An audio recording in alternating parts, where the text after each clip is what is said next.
El segmento que corresponde ahora es el segmento sobre muslo y las diapositivas que vamos a pasar son las que hizo el grupo integrado por Chero Reyes, Chunga Rudy y Correa Cristian. Estos diapositivos están bien hechos y creo que han hecho un buen trabajo. Así, pase a la siguiente. La siguiente. Ya, aquí lo que presenta esta diapositiva es la anterior. Ahí. Eh, Está presentando los músculos de la región anterior, pero si ustedes observan aquí, eh, van a ver aquí está utilizando una antigua, no se ve bien, vamos a ver si lo vemos en grande, pero está utilizando una nomenclatura, dice lateral o interna y externa. Entonces, esa nomenclatura no se usa, pero en otra, en otra diapositiva ya la han corregido. La siguiente. Generalmente en el anfiteatro siempre han habido esqueletos armados, donde se estudiaba los huesos en su posición anatómica. Ahora no tenemos esa posibilidad porque no hay clases presenciales, pero acá en el momento de la práctica se puede indicar en los huesos principales solamente lo más importante y de preferencia en las posiciones anatómicas que nosotros ya hemos mencionado. Aquí tienen, por ejemplo, el fémur.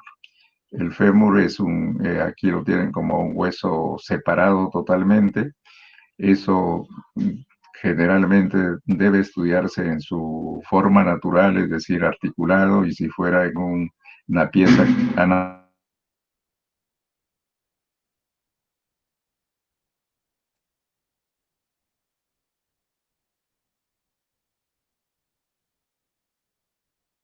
pues aquí.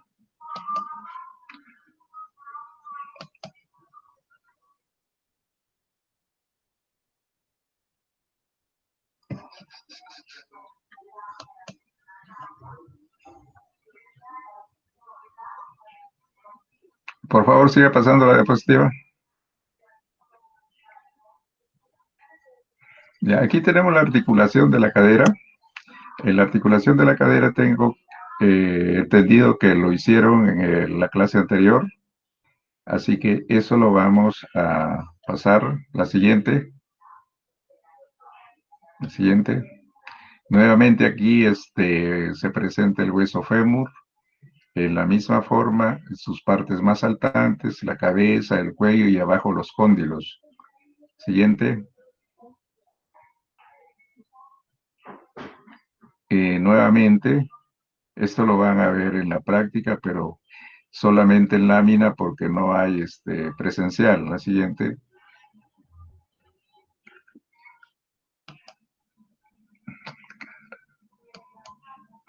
Aquí tenemos nuevamente los huesos, en este caso siempre el hueso fémur. Eso lo van a ver en la práctica. Siga, siga. No, siga, siga, siga, es más abajo. Siga la siguiente. Siga, siga, siga. Ahí, ahí, ahí, ahí, ahí. Aquí en esta lámina se presenta la vascularización del muslo y tal como ocurría en miembro superior, la arteria principal que irriga todo el miembro inferior y por supuesto al muslo es la arteria femoral. La arteria femoral que la estamos viendo acá. La arteria femoral a su vez es continuación de la arteria ilíaca externa que viene en este caso de la pelvis. y a nivel del ligamento inguinal cambia de nombre y se llama femoral. A nivel de la articulación de la cadera forma, al igual que en codo, hay un anillo anastomótico y, da una anastomosis a esta zona de la cadera, pero aquí lo que interesa en esta lámina es presentar la arteria femoral, que es esta que ven acá, es la principal arteria. Y en la lámina derecha están viendo los plexos, el plexo lumbar y el plexo sacro. Estos dos plexos son los que inervan a todo el muslo y por supuesto a todo miembro inferior.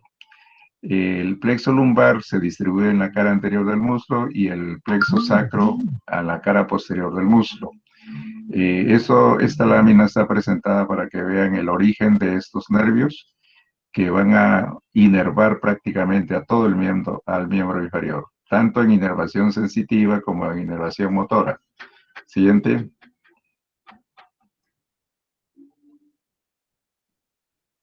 Y aquí ya tienen más con aproximación la arteria femoral. La arteria femoral y sus ramas. Aquí tienen la arteria, van a tener una arteria circunfleja que es esta que está acá, que viene a su vez del tronco de las circunflejas acá en la cadera. Y hacia arriba también, bueno, eso lo van a ver, lo han visto ya. La femoral que viene hasta y se distribuye por todas sus ramas terminales en el miembro inferior, en la pierna y el pie. La siguiente,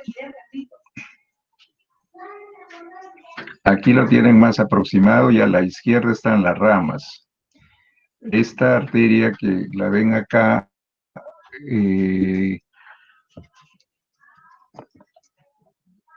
aquí está el tronco de las circunflejas, la cadera, arteria femoral profunda o femoral propiamente dicha, y arterias perforantes que da para los diferentes músculos. Luego tenemos aquí, quería mostrarles, hay una arteria que es la epigástrica superficial que se va hacia arriba, y estas arterias pudendas, esto sí, recuérdenlo, las pudendas, porque aquí se forma una circulación anastomótica interesante. Estas pudendas externas que ven arriba, que son dos, una pudenda externa superior y una inferior. Estas pudendas se van a anastomosar con unas pudendas que vienen de la pelvis, que son ramas terminales de una arteria que se llama propiamente la arteria pudenda interna.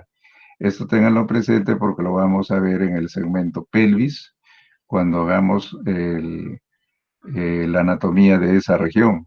Hay esta anastomosis entre las pudendas, tanto las que vienen de la femoral como las que vienen de la ilíaca, de la pudenda, que a su vez es de la hipogástrica o ilíaca interna, así se llama.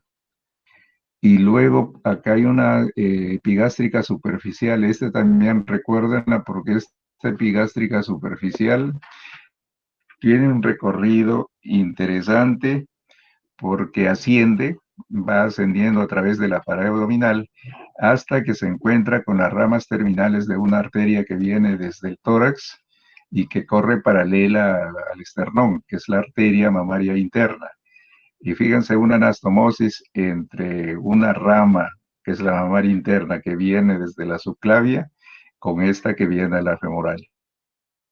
Es una anastomosis importante por donde se puede derivar la circulación en algunos casos especiales. Entonces aquí hay estos puntos de referencia que hay que recordar. Las pudendas, que a su vez se anastomosan con la pudenda interna que viene de la hipogástrica en la pelvis.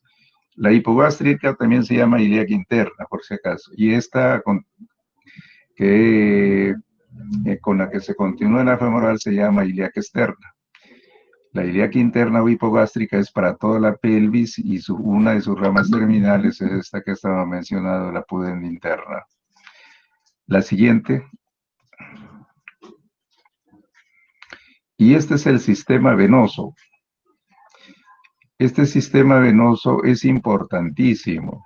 Miren, este es el callado, esta es la safena. Safena, que acá la ven representado en todo el miembro inferior, la safena interna, que viene desde el pie, y va a drenar en la femoral, a través de ya sea acá hacia la profundidad, y drena toda la sangre venosa que viene desde el pie a la femoral.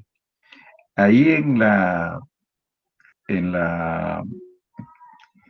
el Classroom les he dejado un video corto, un YouTube, donde se ve la importancia de esta zona. Ahí sí deben haberlo visto. Se introduce un catéter y se explora pues el corazón, como es ahora, ¿no? Esa es la importancia que quiero que graben aquí, porque ahora, y como le dije la vez pasada, muchas veces se dice que la anatomía no sirve porque uno se olvida y que no se debe enseñar eh, con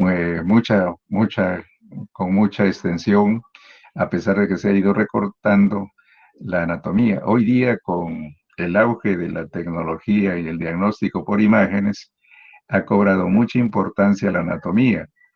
En todo lo que es imágenes hay que saber la anatomía. Y aquí, por ejemplo, en el video que han visto, que aquí se hacen procedimientos importantísimos, cosa que antes no se hacía, y ese video lo demuestra. Ya no hago más explicación, pero ahí lo ven claramente y lo explican claramente. Para eso sirve acá, pero también puede servir en otras situaciones de emergencia para aplicar venoclisis con suero, etcétera, etcétera. Pero lo importante es que aquí es una zona muy accesible porque es en el triángulo de Scarpa, que lo vamos a ver luego. No hay muchos planos que disecar ahí para llegar a esta vena en el triángulo de Scarpa y hacer el procedimiento que ustedes han visto en el YouTube que les envié. La siguiente, acá a la izquierda de ustedes, en esta lámina, están viendo las venas que son tributarias de la femoral, con sus nombres, donde van a drenar estas venas. La femoral es una vena profunda, la safena es una vena superficial. La safena la pueden ver desde el tobillo, y superficial ya sabemos por qué se llama superficial, porque está por fuera de la aponeurosis. La siguiente.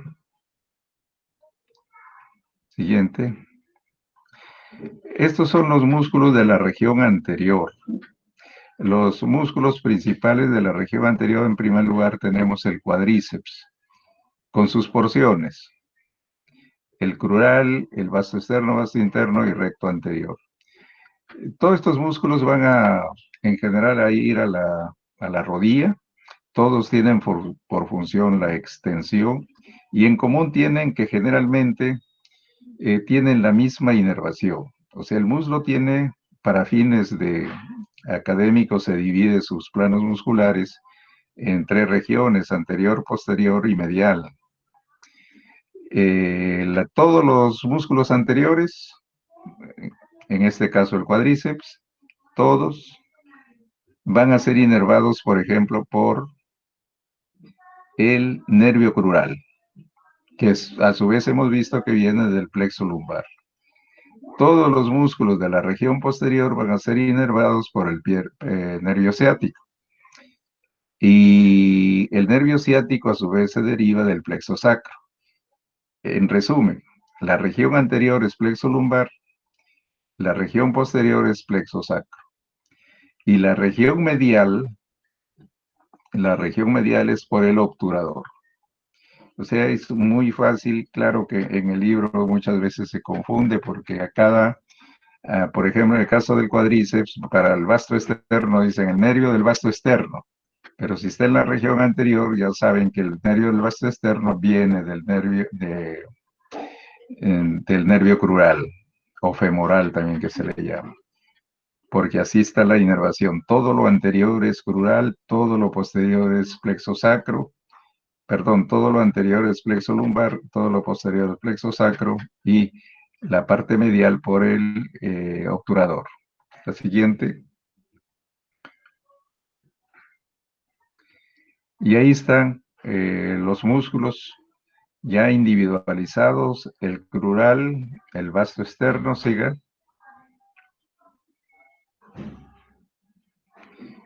Recto anterior, como hemos visto, hemos dicho todos, en general van a ir a la rodilla y hacen la función de extensión de la rodilla. Siguiente.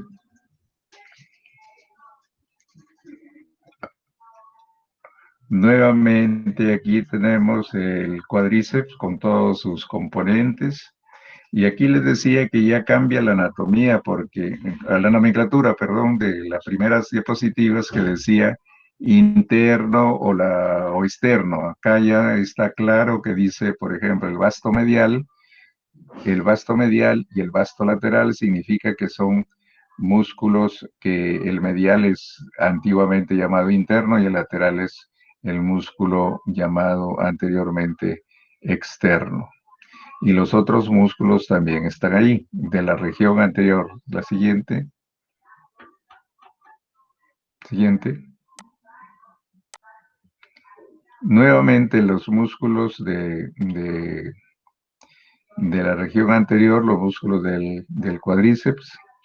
Aquí está, por ejemplo, la irrigación de la femoral profunda y de la circunfleja que le hemos visto en la articulación, por debajo de la articulación de la cadera. Acá dice inervación por el nervio del cuádriceps, que rama del crural, o sea, plexo lumbar, y su acción que es extensión de la pierna porque están actuando a nivel de la rodilla. Y acá tienen la distribución y aquí tienen este músculo en diagonal. Este músculo en diagonal que es el sartorio. La siguiente. Nuevamente aquí tenemos parte de los músculos cuádriceps, el vasto lateral, o sea que está hacia afuera, el vasto medial que está hacia adentro, y luego tenemos acá los otros músculos, el recto femoral y el vasto intermedio. La siguiente.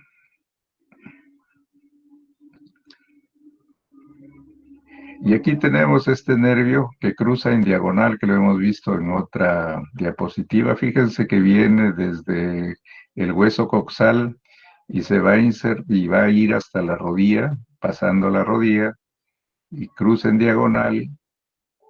Y como hemos dicho, siendo anterior va a ser inervado por el nervio crural o plexo lumbar. Y además un nervio que se llama músculo cutáneo. Lo principal de este músculo es su acción. ¿Por qué se le llama sartorio? Porque es la posición que adopta el sastre. Bueno, ahora ya no se conocen los sastres, pero antes había muchos sastres y ellos cruzaban la pierna para apoyarse y hacer su trabajo. Y esa acción era fundamentalmente responsabilidad del sartorio. Por eso se llama así, sartorio o músculo del sastre. Siguiente. Aquí nuevamente describe, aquí está en verde el sartorio, que viene hasta la rodilla, hasta por debajo de la rodilla, que es un músculo bien flexor y forma con otros músculos un tendón que semeja a la pata de ganso. Estos músculos van a ser el recto interno, el sartorio y el semitendinoso. Son los tres músculos que forman la pata de ganso.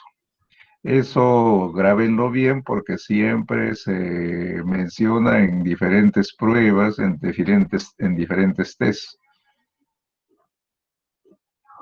La siguiente. ahí nuevamente está ahí, por ejemplo, aquí dice el sartorio, entre paréntesis está el sartorio que se le llama también, es el músculo del costurero, lo que decía el sastre. El recto interno, que es el gracilis, y el semitendinoso, que forman la pata de ganso. La inervación acá la tiene. La acción lleva el músculo en abducción, o sea, separa la pierna y lo rota después hacia, y aquí dice, fíjate, la posición del sastre. Ustedes pueden tomar esta posición tranquilamente sentados en una silla y van a suponer que están viendo el sartorio y de eso pueden ustedes sacar o deducir qué función tiene este músculo. Por supuesto que hay otros músculos que intervienen también, pero principalmente el músculo sartorio. Siguiente, siguiente. Este es el músculo gracilis. Está inervado por una rama del obturador, que eso sí hemos visto que está en la cara medial, como entre la región en el compartimiento medial. La siguiente. Este es músculo pectíneo, creo que también lo ha visto. La cadera tiene va desde la región púbica y va hasta al fémur, y es flexor del músculo y rotador hacia adentro. Esto creo que lo han visto. Sigan.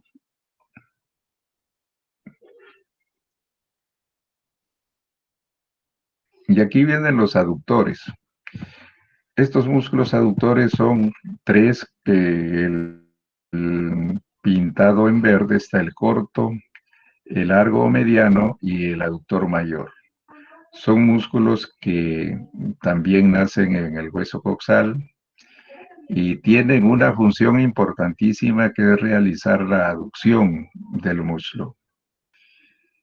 Esto es importante recordar porque es una lesión que pueden sufrir estos músculos. Generalmente quienes más se lesionan en estos por los movimientos que pueden ser bruscos son los deportistas. Y dentro de los deportistas, los futbolistas. Es una lesión muy común por los movimientos exagerados que a veces hacen por faltas. Es tan común que inclusive hasta los locutores de la radio, de la televisión, y cuando ven que un jugador cae y ha hecho un movimiento brusco en cierto sentido, inmediatamente ellos dicen, esos son los aductores. Los aductores se han afectado en ese movimiento. Indudablemente que es una lesión de cuidado, pero sí, verdaderamente es, ¿no? Entonces, su nombre lo indica, la función que tienen es, de acuerdo a su nombre, la aducción, o sea, estando la pierna o el muslo separado de la línea media, la acción de estos aductores es llevar el muslo la acción, si tienen el muslo desviado hacia la posición lateral, la función de los aductores es llevarlo a la posición medial. Esa es la función, por eso se llaman aductores. Aductores la aducción es lo contrario a la abducción. La siguiente.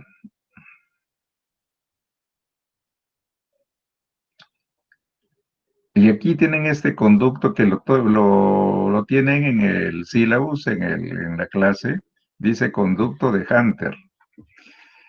¿Qué cosa es este conducto? Es un conducto que está en los aductores y tiene una longitud de aproximada, es como un túnel, es como si fuera un túnel de 15 centímetros aproximadamente, debajo del sartorio, y tiene un contenido. A propósito, les envié, pero ya no por el Classroom, sino por su WhatsApp a la delegada para que les entregar a ustedes un video también del conducto de Hunter. Es importante, tan es así que lo menciona en la clase, está como un punto específico, dice conducto de Hunter. El conducto de Hunter es utilizado para un procedimiento que lo tienen ahí en ese video, que es para bloquear a un nervio que es el nervio safeno. Entonces, el bloqueo de ese nervio, bloqueo con anestesia, el bloqueo de ese nervio permite realizar ciertos procedimientos. Esa es la importancia de, y como les decía hoy día por imágenes, tranquilamente lo pueden ubicar, pero ya saben su contenido, ya saben dónde está, y ahí se bloquea el nervio safeno, o sea, se anestesia esa zona y se realizan ciertos procedimientos. No es necesario que aprendan el procedimiento, ni aquí ni en este caso del conducto de Hunter, ni en el caso de la femoral. Simplemente para que tengan ustedes una idea de la importancia que tiene la anatomía. En articulaciones, por ejemplo, se ve mucho diagnóstico por imágenes de acuerdo a las estructuras que se ven. Eso entonces les demuestra la importancia que tiene la anatomía en el diagnóstico por imágenes, desde la ecografía, por ejemplo. Entonces, si no tenemos una visión verdadera de la anatomía, no podemos interpretar, por ejemplo, una tomografía. Eso es importante porque hay muchos errores con respecto a eso que se ven en las imágenes, pero no se sabe qué hay, porque la tomografía son cortes. Entonces, eso es el conducto de Hunter. Pero aquí históricamente, algo hay que saber de la historia. Hunter, ¿quién fue? Hunter fue un cirujano que fue tildado de loco. Y lo tildaron de loco porque era un obsesionado de la anatomía. Él tenía piezas anatómicas cadavéricas en su casa. Tenía en su casa un sótano y que los disecaba muy minuciosamente. Él no era profesor, sino que era su pasatiempo estudiar la anatomía. Y descubrió el conducto de Hunter y desde ahí se quedó con el conducto de Hunter. John Hunter se llama. Y fue un médico escocés. Y viendo y leyendo la historia de Hunter, resulta que en Arequipa ha habido un John Hunter escocés que vino de Escocia en los siglos XIX. Y este John Hunter es aparentemente, si uno lee la historia, es el hijo de John Hunter, el loco, el cirujano loco. Y el John Hunter de Arequipa es el hijo. Entonces, esos son los datos históricos que tenemos. Y este cirujano pues tenía esa obsesión por la anatomía y tenía muchas piezas cadavéricas disecadas con las estructuras que a él le interesaban. Y seguramente en esas circunstancias él descubre este conducto que es un túnel. Entonces lo presenta, generalmente desde esa época se presentaban los trabajos en revistas científicas, habían pocas, pero sí habían revistas, publicaban los trabajos y como nada, no estaba la primera vez que conocía, le pusieron conducto de Hunter. Y así han ocurrido muchas cosas de nomenclaturas que hay o que ahora, bueno, poco se usan, pero si se publica una que no se conoce, lleve el nombre de quien la menciona, ¿no? Por ejemplo, hay una hernia muy conocida por los cirujanos, el doctor de la Cruz debe conocer, ¿verdad? Que se llama la hernia de Udalek. Y resulta que fue un polaco que el primero que la describió, pero resulta que el que Budalek la describe en una publicación científica, pero quien lo descubre fue un peruano.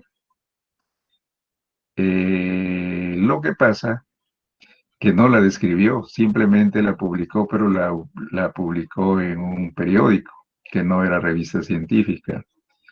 Y eso fue 60 años antes que la describiera el polaco.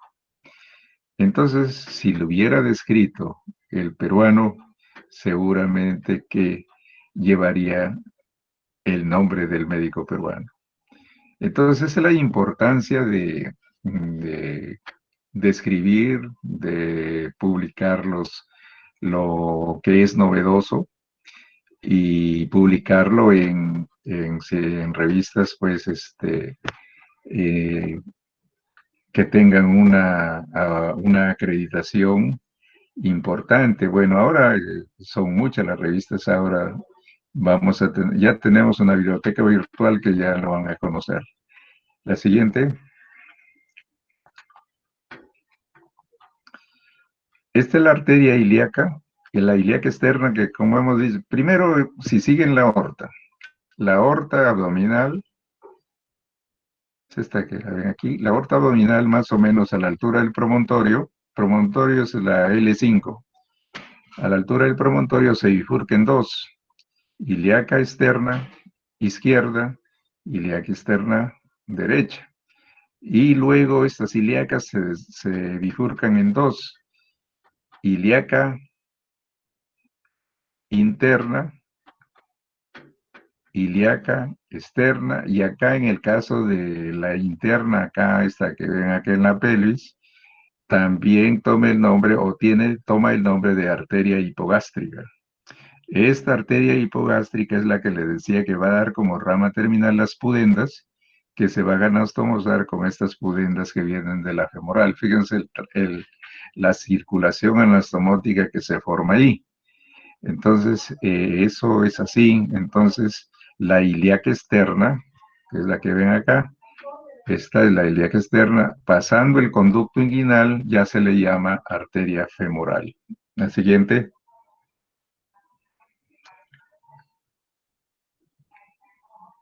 Nuevamente la descripción de la arteria femoral. Ahí nuevamente está mencionándolas. Y acá justamente menciona las pudendas. Pudenda superior, pudenda inferior, que son de la femoral, pero que se van a distribuir hacia los genitales y se anastomosan con la pudenda interna de la hipogástrica. La siguiente. Y este es el sistema venoso del muslo. Aquí pues hay que mencionar que hay venas superficiales. El sistema venoso superficial está representado por la safena interna donde drenan todas las venas pequeñas del muslo y de la pierna. Y a su vez la safena va a desembocar en el triángulo de Scarpa mediante una curva que hace que se llama callado de la safena y que tiene la utilidad para ciertos procedimientos como el que han visto en el Classroom. Es importante que lo vean, que sigan, y porque esa es la importancia. Ahí está el interés y sirve también este triángulo de Scarpa para otras cosas. Cuando hay pacientes muy chocados, se puede cateterizar y poner, por ejemplo, acá un suero, una venoclisis en general. La siguiente. Siguiente. Los ganglios linfáticos, la circulación linfática, aquí lo tienen, es una red muy, muy fina y abundante en todo el miembro inferior. Y toda esta red de ganglios linfáticos, o de vasos linfáticos, terminan acá en ganglios, en los ganglios linfáticos. Y los ganglios linfáticos que recogen toda la linfa del miembro inferior, que la vemos acá, van a drenar a los ganglios linfáticos inguinales. Hay linfáticos o nódulos linfáticos o ganglios linfáticos superficiales y ganglios linfáticos profundos. Aquí está representado los ganglios linfáticos superficiales.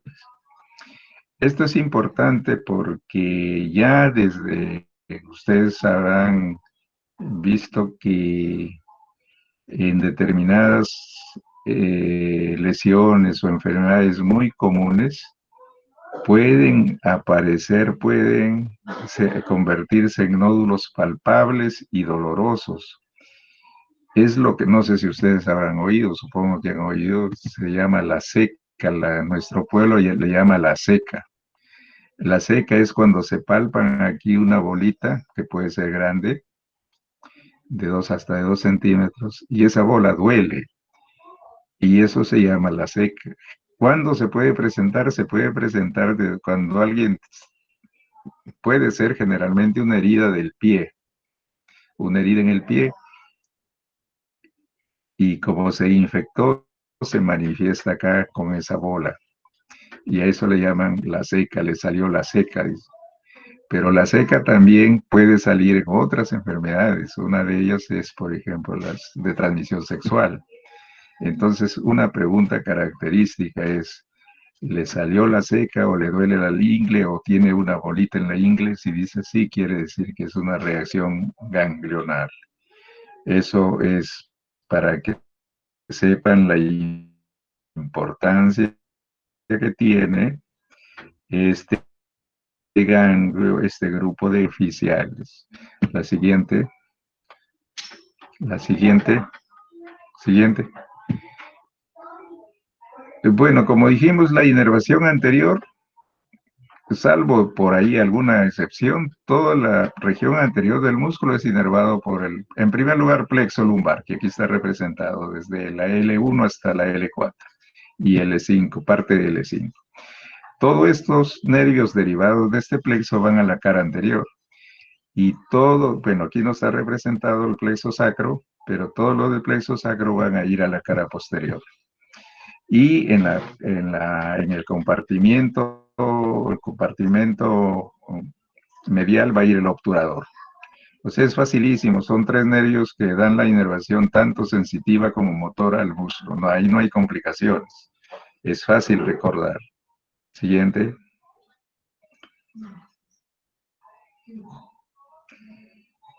Aquí están representados los nervios sensitivos superficiales. Y también aquí está, por ejemplo, este triángulo de escarpa que ven aquí. Tiene la particularidad de presentar más hacia el lado, más lateral, o sea, se aleja de la línea media al nervio. Aquí en este triángulo de escarpa uno encuentra un nervio, que es el nervio crural, la arteria, que es la arteria femoral, y la vena, que es la vena femoral, y más hacia adentro, hacia la parte medial, va a encontrar los ganglios. O sea, se forma nervio, arteria, vena y ganglio. Y aquí inclusive hay una mnemotecnia para aprender, porque siempre en los exámenes le pueden preguntar cómo es el orden o ordene, vamos a suponer. Ordene los elementos que se encuentran en el triángulo de escarpa y les ponen el 1, el 2 y el 3, yendo de afuera hacia adentro. Yendo de afuera hacia adentro, el 1 es el nervio crural. El número 2 es la arteria. El número 3 es la vena y el número 4 es el ganglio linfático. Y si quieren más facilidad todavía es técnica que se llama navega de nervio, N de nervio, A, de arteria, B de vena y A de ganglio. Así que con eso ya no se pueden olvidar. Esa es la disposición de estas estructuras aquí en el triángulo de escarpa. Siguiente. Siguiente. Y aquí están los músculos de la región posterior. Estos son semitendinoso, semimembranoso y bíceps. Todos en general tienen la función de flexión, de la flexión de la pierna.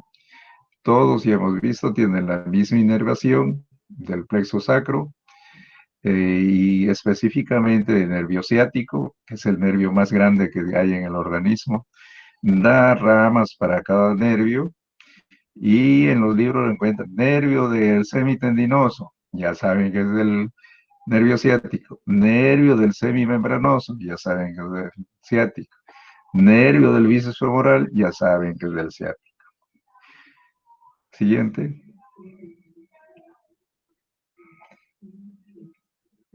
Y acá tiene la función específica del bíceps. Aquí este es con su porción larga y su porción corta.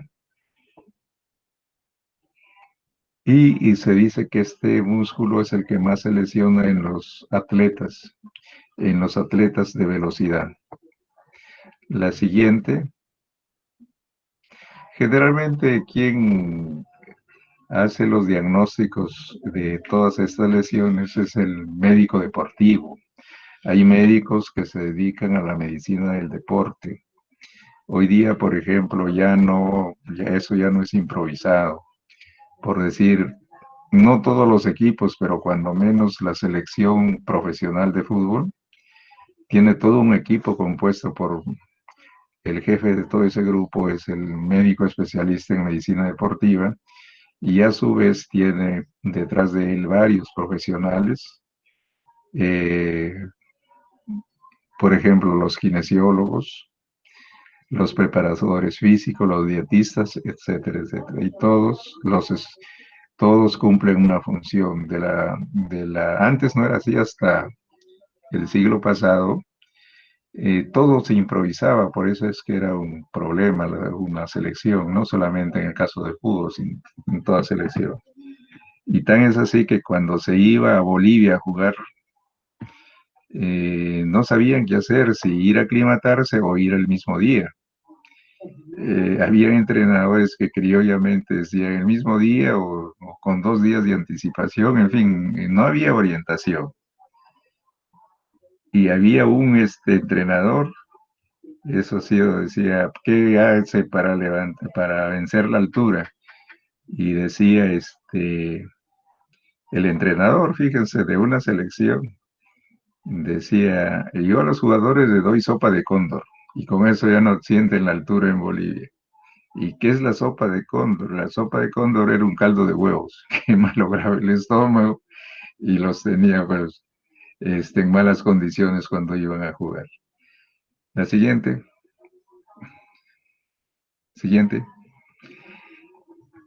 Nuevamente aquí está pues el otro músculo posterior que es el semitendinoso, y aquí está este ganso porque parte del el semitendinoso va a conformar también la pata de ganso, como lo hemos mencionado ya.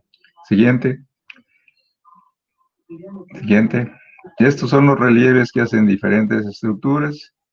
Se ve, por ejemplo, en ciertos movimientos, ustedes pueden palpar, es decir, acá está el bíceps, acá está, bueno, el hueco popliteo, si cualquiera lo pone, porque está en la parte posterior de la rodilla. Hay un relieve del bíceps, hay un relieve del semitendinoso y del semimembranoso también acá. La siguiente. O sea que palpando eso puede saber si cuál de los músculos duele en forma aproximada. El semimembranoso, que siempre de la parte posterior, ya vimos que como es posterior, su inervación está a cargo del nervio ciático, del plexo, que viene a su vez del plexo sacro. La irrigación de la femoral profunda, que olvidé decirles que en la parte posterior se distribuye la femoral profunda. La siguiente.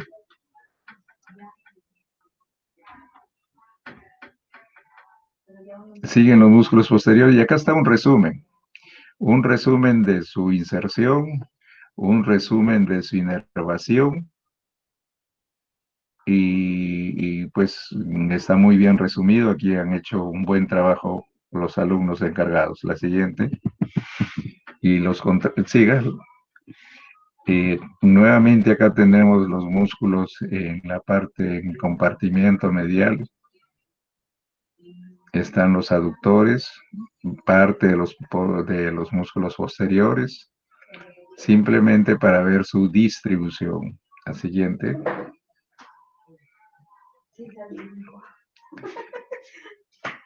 No, este, por ejemplo, es el nervio ciático. El nervio ciático sale del plexo sacro y sale de la pelvis y se distribuye por toda la cara posterior y va hasta el pie. Este es un nervio, el nervio es sensitivo y motor, es el nervio más grande del organismo.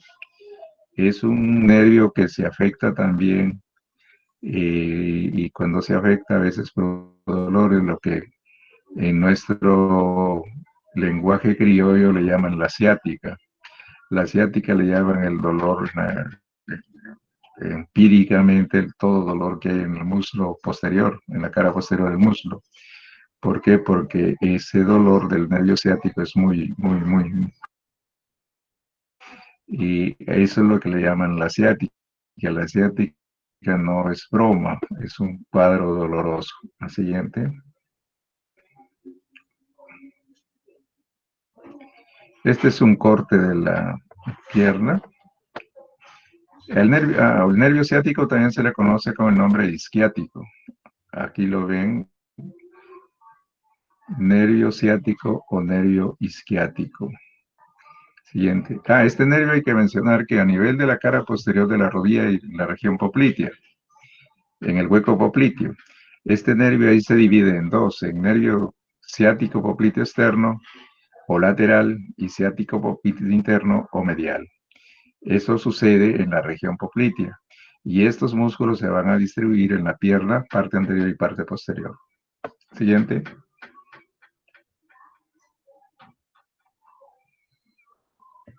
Nuevamente el recorrido del nervio ciático. Aquí está la pelvis, esta es una vista lateral.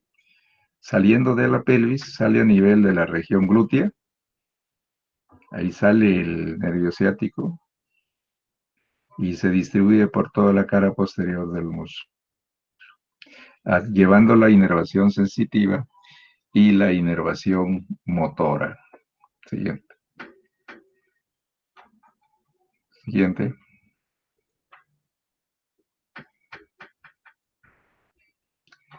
Este es el nervio ciático nuevamente. Aquí está así en una pieza de disección y con todas sus ramas. Son ramas pequeñas para los diferentes músculos.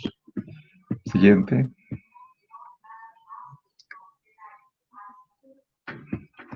Funciones del muslo. Esto es importante. Básicamente son estas: el mantenimiento de la postura, generan gran energía mecánica, el músculo da estabilidad a todas las articulaciones y aporta calor. Estas son las funciones del músculo. Siguiente. Bueno, esas son lo que queríamos ver. Esto se va a complementar con la clase práctica y espero que hayan visto todos los videos. Son dos nada más de YouTube, uno que está en el Classroom y otro que está en, en su WhatsApp. Eso, como les dije anteriormente, es para ver la importancia que tiene el estudio de la anatomía hoy en día con el avance de la tecnología, con el diagnóstico por imágenes. Por ejemplo, las lesiones articulares, las lesiones musculares tienen mucha actualidad en medicina deportiva porque ellos mucho utilizan el diagnóstico por imágenes, entre ellas, por ejemplo, la resonancia magnética. Y para eso van a identificar, es necesario identificar los elementos de una articulación o la disposición muscular, etcétera, etcétera. Bien, con esto terminamos acá.